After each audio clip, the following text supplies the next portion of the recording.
Well, who the heck are you then, my friend? I'm Jonathan Somerville. I'm the pastor at Tabernacle Baptist Church in Wolverhampton.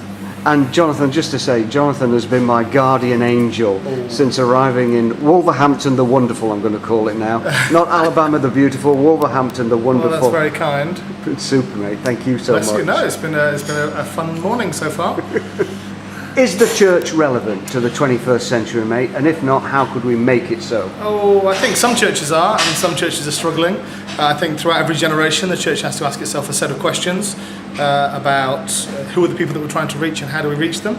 And those churches that successfully navigate those questions in their own context probably find they are relevant. Those who try and steal other people's answers, or those who don't even ask the questions but just carrying on, will probably find that they're less relevant, I guess. So we have to ask those questions. Who are the folks around us? What are they like? What are the ways that we can connect with them? What's the culture they belong to? What are the things that they use to get meaning and purpose and some of those things? If we ask those questions and then start from there, okay, so if that's what folks are like, how do we help them find out about this amazing God who created and loves them and died for them and all that kind of stuff? So I think those churches that do that piece of work probably find them more relevant than those that just keep on doing the same old. Now, you give me some great advice about men's ministry, so let me push this back at you now. With what you just said for your church there, how is this applied to your church? How have you examined your demographic, as it were, and begun to be more relevant to those people? Give us a quick example. I guess some of this also flows out of personality and who we are, and things that interest us. So here's a kind of personal one. I love movies. I think movies are the stories that we tell about ourselves, or Americans tell about Americans. But because their culture is kind of suffused with ideas around salvation stories and saviors and prodigals and all kinds of things, I think movies fascinate me and they fascinate other people. So one of the things we do is every month, movie church. Why not show what some folks might call a secular movie all the way through and then talk about it? What did it mean? What does it say? If Paul, when he was in Athens, can quote Greek poets and say God spoke through that Greek poet, then maybe, just maybe, God speaks through some of the culture of ours today. And so what is it that God's saying to us through the culture? What is it that the culture might be saying to the church? How can we use movies to tell people about Jesus? Does this film challenge me in any way about my spiritual life? So movie church is one of my favourite things, and it works really well with men, I have to say, because always after movie church we have a long conversation, and if there's one thing men love, it's arguing and having conversations. Really disliking one person standing at the front speaking for half an hour with no right of reply, not very masculine at all, but have somebody speak or do something, then open up the conversation, then we're into some good stuff.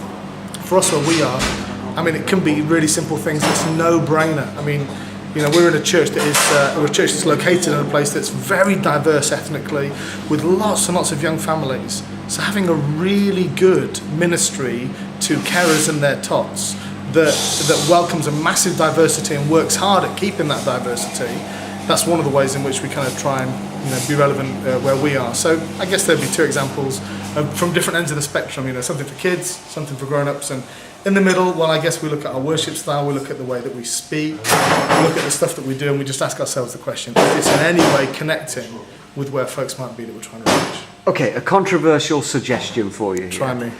Don Richardson, he was the missionary that wrote Peace Child. He came up with the first written thought that said that God has embedded pictures and stories of redemption in each culture. Do you think we as Christians should be looking not just at movies, but at anything we've ever in our culture that might contain stories of redemption?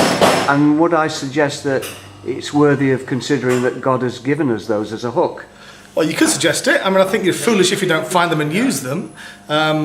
He may have been the first to write it down, but it's not an original idea. You could go all the way back to, I think it was Augustine, who talked about baptizing the culture, and maybe him.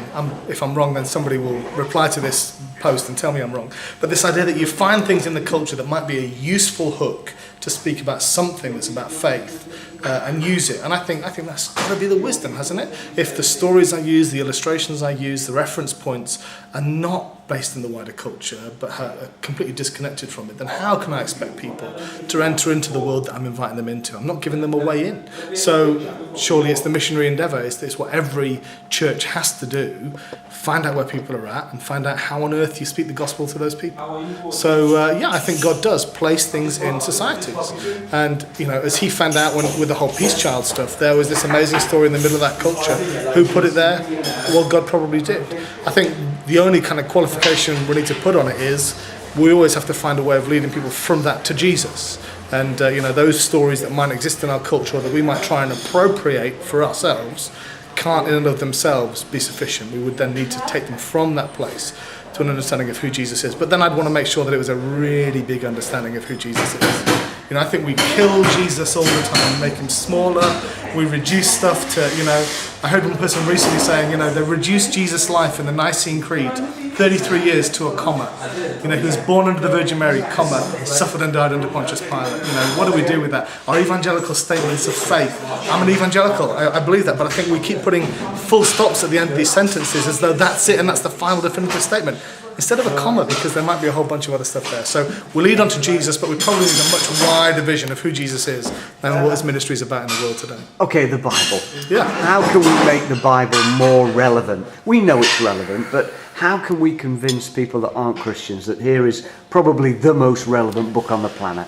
We stop talking about sex, because the passages about sex are so small and so few, and we stop focusing on that, and then we discover that we're living in a world where today people are protesting outside St. Paul's against the work of the stock exchange, and they are surprised to find out that the scripture might have something to say about how we use money. How can that be so?